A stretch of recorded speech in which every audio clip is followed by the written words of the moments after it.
The emergency beacon cut through the silence of the galactic defense network like a dying star's final scream. Signal code Echo 77 materialized on Admiral's tactical display, pulsing red against the star map of the Outer Rim territories. The Admiral's four arms worked frantically across his control matrix, his scaled hide rippling with concern as he processed the impossible data streaming in. "This cannot be accurate," he muttered, his translator rendering his clicks and whistles into standard galactic. The signal originated from 442b, a backwater world in what the civilized galaxy called the Dead Zone, a region supposedly devoid of intelligent life for the past 3. The transmission itself explanation, buried within layers of primitive electromagnetic radiation, was something that made blood freeze in his veins. Mathematical proofs, quantum encryption keys, and most terrifying of all, defensive schematics that surpassed even the most advanced galactic technologies. Lieutenant, a young crystalline officer whose body hummed with nervous energy, approached the command station. "Admiral, should we dispatch a reconnaissance vessel to investigate?" His primary eyes focused on the lieutenant while his secondary eyes continued monitoring the incoming data stream. "No, this requires the immediate attention of the High Council. Prepare a priority communication to Nexus Prime." What the Admiral didn't know was that Echo 77 wasn't just a signal code. 3,000 light-years away, on a small blue planet orbiting a yellow star, Dr. Sarah sat hunched over her makeshift communication array in the abandoned Arecibo II facility. Her fingers trembled as she fine-tuned the quantum entanglement transmitter she had built from salvaged parts and theoretical physics that shouldn't have been possible for another century. Sarah had always been invisible. In graduate school, her groundbreaking papers on faster-than-light communication were dismissed by professors who couldn't comprehend her mathematical proofs.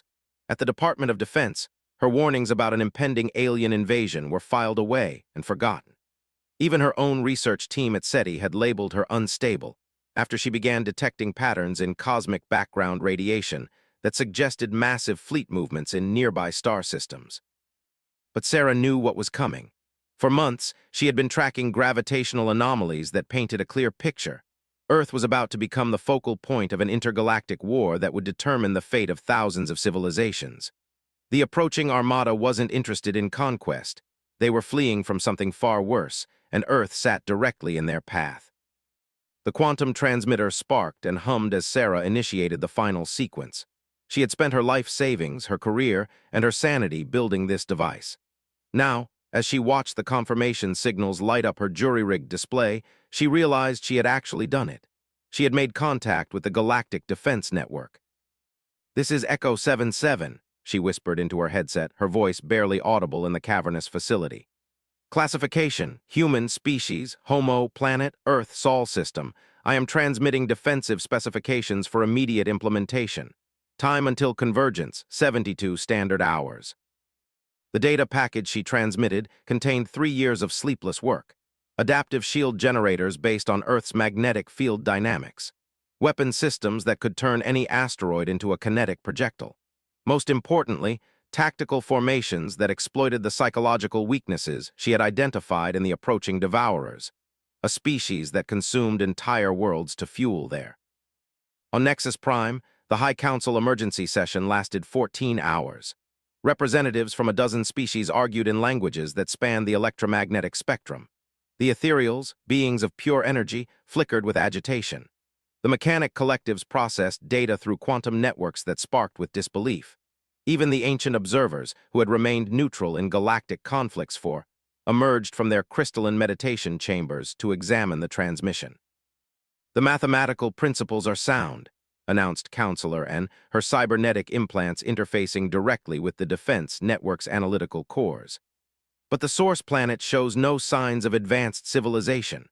Our long-range sensors detect only primitive electromagnetic communications and basic chemical propulsion.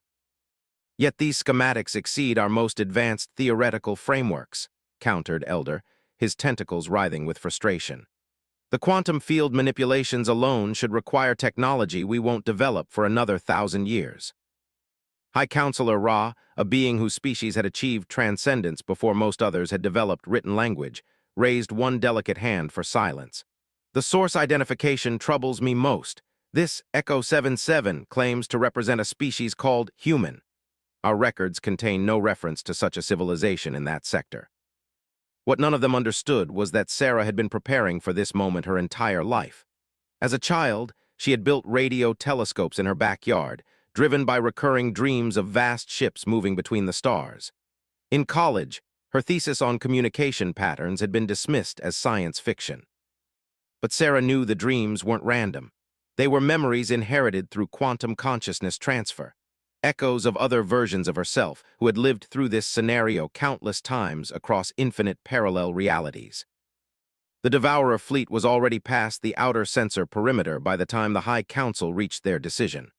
43, each the size of a small moon, powered by the consumed essence of 17 dead civilizations. Their hunger was absolute, their technology beyond comprehension, and their trajectory unchanging. Earth had become the rallying point not through choice, but through cosmic inevitability. Sarah felt the weight of that responsibility as she monitored the response signals from across the galaxy. Defense fleets were mobilizing. Ancient weapons were being activated. Species that had been enemies were joining forces because a signal from an unknown human had given them something they had lost: hope. But Sarah also knew something else that she hadn't included in her transmission. The defensive plans would work, but only if someone was willing to make the ultimate sacrifice. The quantum resonance cascade that would destroy the Devourer fleet required a conscious mind to guide it, and that mind wouldn't survive the process. She had 48 hours to teach an entire galaxy how to fight an enemy that had never been defeated. 48 hours to prove that sometimes the greatest heroes are the ones no one ever sees coming. In her makeshift laboratory, surrounded by jury-rigged equipment and years of theoretical research, Dr. Sarah continued transmitting. Her signal code Echo 77 became the rallying cry for a defense that would span star systems and unite civilizations that had never known peace. The galaxy was about to learn what humanity could accomplish when pushed to the edge of extinction. And Sarah, the timid researcher whom everyone had dismissed, was about to become the most important person in the universe. The countdown had begun.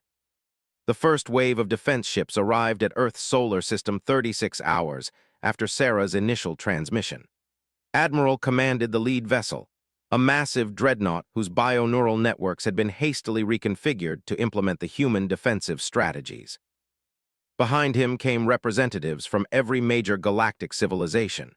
Crystalline vessels that bent light itself into weapons, mechanic collective drones that could reconfigure themselves mid-battle, and even the mysterious shadow fleet that existed partially outside normal space-time. Sarah watched their approach through the primitive optical telescopes she had commandeered from nearby universities. Each ship represented technology beyond Earth's wildest dreams, yet they were all following plans that had emerged from her mind, her desperation, her willingness to see patterns that others missed. Echo 77, this is Admiral of the Galactic Defense Network. The transmission crackled through her communication array. The universal translator worked flawlessly, converting the Admiral's complex vocalizations into words Sarah could understand.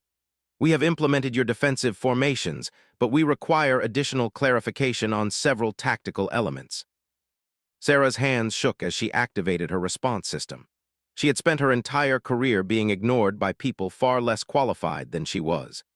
Now the fate of countless worlds rested on her ability to convince the galaxy's greatest military minds that a human scientist knew how to defeat an enemy that had consumed entire stellar empires. Admiral, this is Dr. Sarah, designation Echo 77. The Devourer fleet operates on hive mind principles, but their quantum consciousness matrix has a critical vulnerability.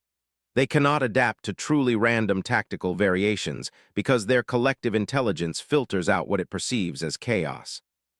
She transmitted the next phase of her battle plan, seemingly random ship movements that would actually create quantum interference patterns in local space-time.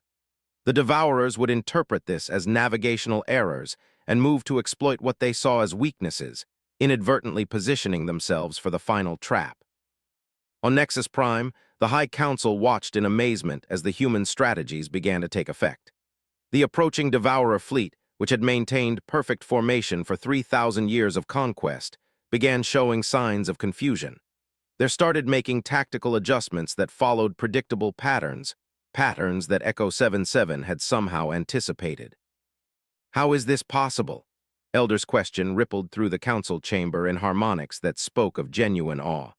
This unknown species has identified behavioral patterns that our specialists have failed to recognize after centuries of study. Sarah knew the answer to that question, though she hadn't shared it in her transmissions. She wasn't just analyzing the devourers from theoretical frameworks, she was remembering them. The quantum consciousness inheritance that had plagued her dreams her entire life contained fragments of memories from parallel realities where humanity had faced this enemy before. In some timelines, Earth had been consumed in the first wave. In others, human resistance had lasted for decades before falling. But in one timeline, just one humanity had discovered the key to defeating the devourers. That timeline, Sarah had died in the process, her consciousness scattered across quantum dimensions as she triggered the resonance cascade that destroyed the enemy fleet. But fragments of her knowledge, her memories, her desperate final strategies had leaked through to other realities, including this one. The irony wasn't lost on Sarah that she was about to repeat the sacrifice that another version of herself had already made. The second phase of the battle began 18 hours before the predicted devourer arrival. Sarah's tactical instructions had positioned the galactic fleet in what appeared to be a defensive formation around Earth's moon, but was actually a complex three-dimensional array designed to channel quantum energy through specific spatial coordinates. Echo 77, came another transmission, this time from Counselor and herself. Our sensors indicate that the devourer are beginning their final approach. Their energy signatures are beyond anything in our databases. Are you certain these defensive strategies will be sufficient?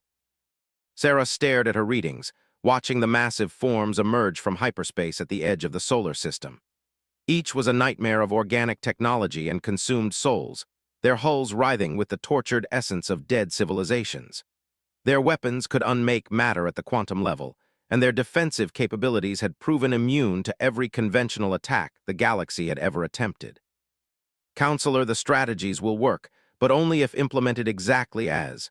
There can be no deviations, no second-guessing, and no retreat. The quantum resonance cascade requires precise timing and absolute commitment from every vessel in the formation. What Sarah didn't say was that the cascade also required a human consciousness to guide it. The unique way that human minds processed quantum information, chaotic, intuitive, fundamentally irrational by galactic standards, was the only thing that could maintain coherence in the resonance field long enough to penetrate devourer defenses. She also didn't mention that serving as the quantum guide would disperse her consciousness across multiple dimensions, effectively destroying her mind, while preserving the cascade long enough to complete its destructive sequence. The Devourer fleet entered Earth's solar system like a plague of cosmic locusts.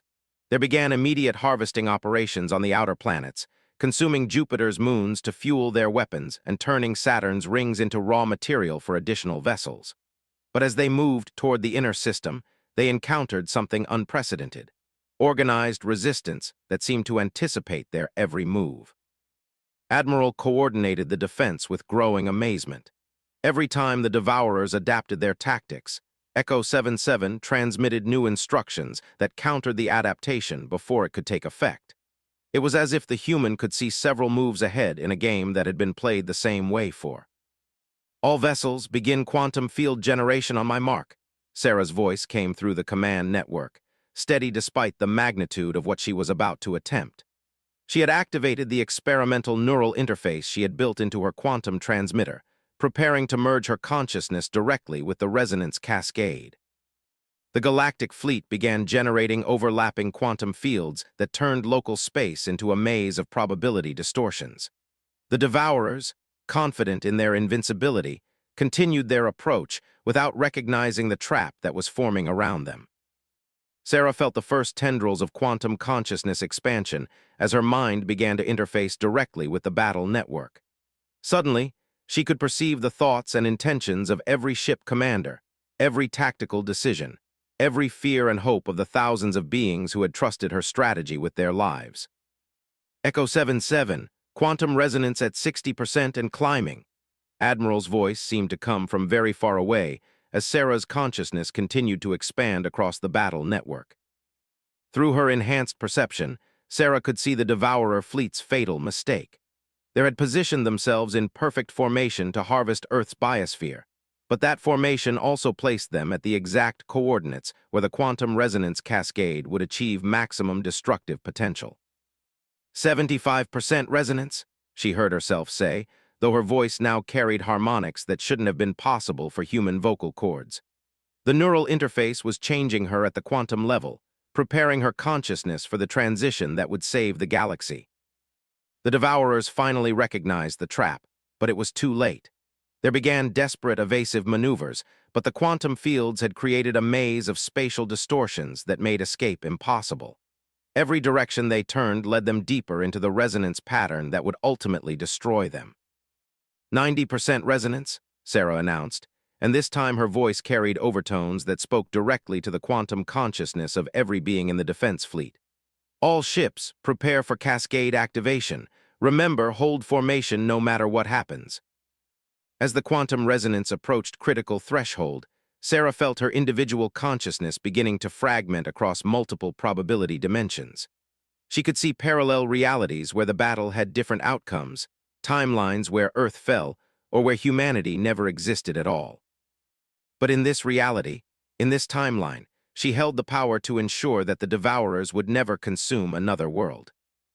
The cascade activation would begin in 60 seconds, and Sarah, the timid researcher who had been dismissed and ignored her entire career, was about to become the most powerful force in the known galaxy.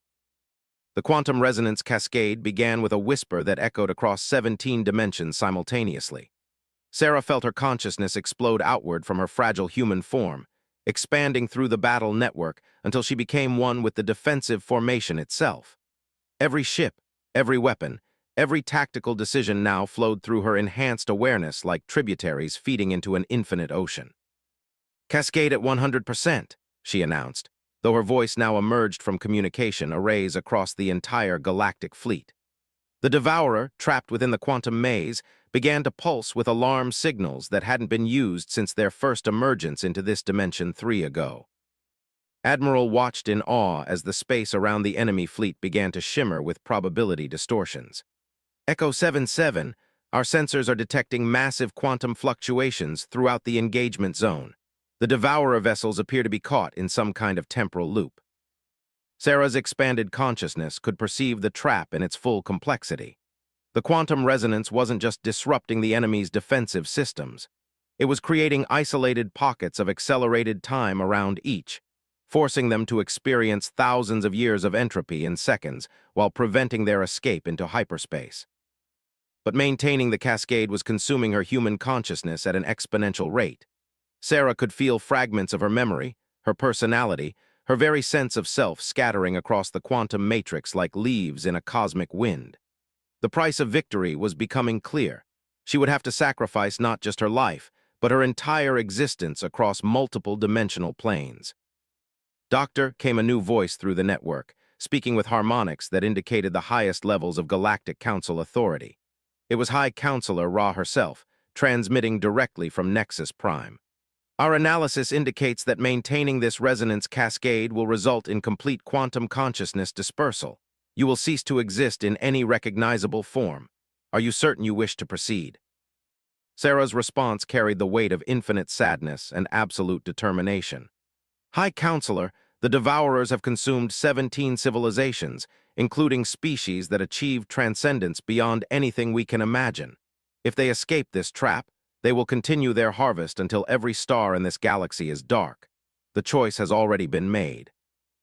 Through her expanded perception, Sarah could see the desperate attempts of the Devourer Collective to break free from the quantum maze. They began sacrificing parts of themselves, jettisoning consumed souls and absorbed technologies in increasingly frantic efforts to reduce their quantum mass and escape the resonance field. But Sarah had anticipated this strategy across multiple probability branches. Every escape attempt only served to increase the cascade's power, feeding the quantum resonance with the very energy the Devourers were trying to use for their salvation.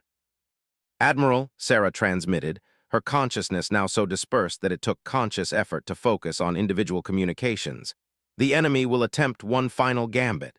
Their lead contains the quantum core of their original. They will try to detonate it and use the explosion to create an escape corridor through hyperspace. The Admiral's tactical displays confirmed Sarah's prediction moments later. The largest devourer began glowing with internal energies that registered off the scale of any known measurement system. The quantum signature was unmistakable. They were preparing to sacrifice their most precious resource in a desperate bid for survival.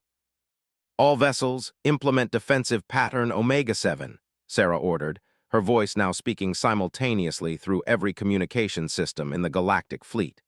When the detonation occurs, channel the explosion's energy directly into the cascade matrix. Their desperation will become the instrument of their destruction." The explosion that followed was visible from neighboring star systems. The Devourer core released 3,000 years of accumulated stellar energy in a single quantum burst that should have been sufficient to shatter the entire defensive formation. Instead, Sarah's consciousness guided that energy through the resonance cascade like water through a dam, amplifying the quantum field beyond anything that theoretical physics had predicted was possible. The effect on the remaining Devourer was immediate and absolute. Caught within the amplified resonance field, their organic hulls began to phase out of existence, their consumed souls finally released from torment. One by one, the nightmare vessels that had terrorized the galaxy simply ceased to be, their quantum signatures scattered across probability dimensions where they could never reform. But the cost to Sarah was equally absolute.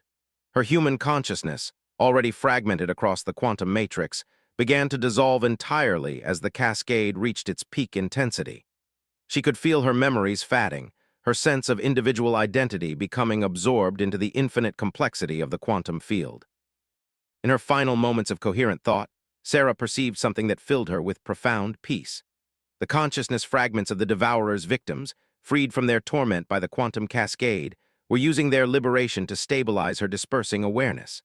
17 civilizations worth of grateful souls were combining their quantum essence with hers, not to preserve her individual existence, but to ensure that her knowledge and sacrifice would echo across all possible timelines. "Dr. Sarah, designation Echo 77, came Admiral's voice, now heavy with a reverence that transcended species barriers. "The Devourer fleet has been completely eliminated. The galactic threat that has existed for 3 is no more. Your sacrifice will be remembered by every civilization that lives to see tomorrow." Sarah's response was no longer individual speech, but something far greater, the harmonized voice of countless liberated souls speaking as one. "Admiral, the knowledge I have shared represents only the beginning of what humanity might accomplish. When your people make contact with Earth, remember that our species' greatest strength has never been our technology or our military might. It has always been our willingness to sacrifice everything for those we have never met." The quantum resonance cascade began to diminish as the last traces of Devourer presence were erased from local space. The galactic fleet, battered but victorious, began the long journey home to worlds that were now safe from the greatest threat their civilizations had ever faced. On Earth, in the abandoned Arecibo II facility, Dr. Sarah's body was found 3 days later by a maintenance worker checking the facility's power systems. She appeared to have died peacefully at her workstation, surrounded by equipment that quantum physicists would later describe as impossible given humanity's current technological level. But across the galaxy, Sarah's legacy was just beginning. The defensive strategies she had transmitted became the foundation for a new era of galactic cooperation. Her sacrifice inspired the formation of the Unified Defense Network, where species that had been enemies learned to work together as allies. Most importantly, her final transmission contained detailed coordinates for Earth and preliminary cultural assessment data that painted humanity as a species worth protecting and nurturing. When the official first contact mission arrived at Earth 6 months later, they came not as conquerors or even as explorers, but as grateful allies seeking to repay a debt that could never truly be settled. The galactic representatives who met with Earth's governments carried with them the story of Echo 77, the timid human researcher whose quantum consciousness had saved uncounted trillions of lives. They spoke of her courage, her sacrifice, and her final message that humanity's greatest contributions to the galaxy would come not from strength or advanced technology, but from their unique willingness to protect strangers at any cost. Dr. Sarah had spent her life being dismissed and ignored by those around her. But in her final hours, she had spoken with the voice of gods and commanded fleets that spanned star systems. The signal code Echo 77 became synonymous with hope throughout the known galaxy, proof that true heroism often comes from the most unexpected sources.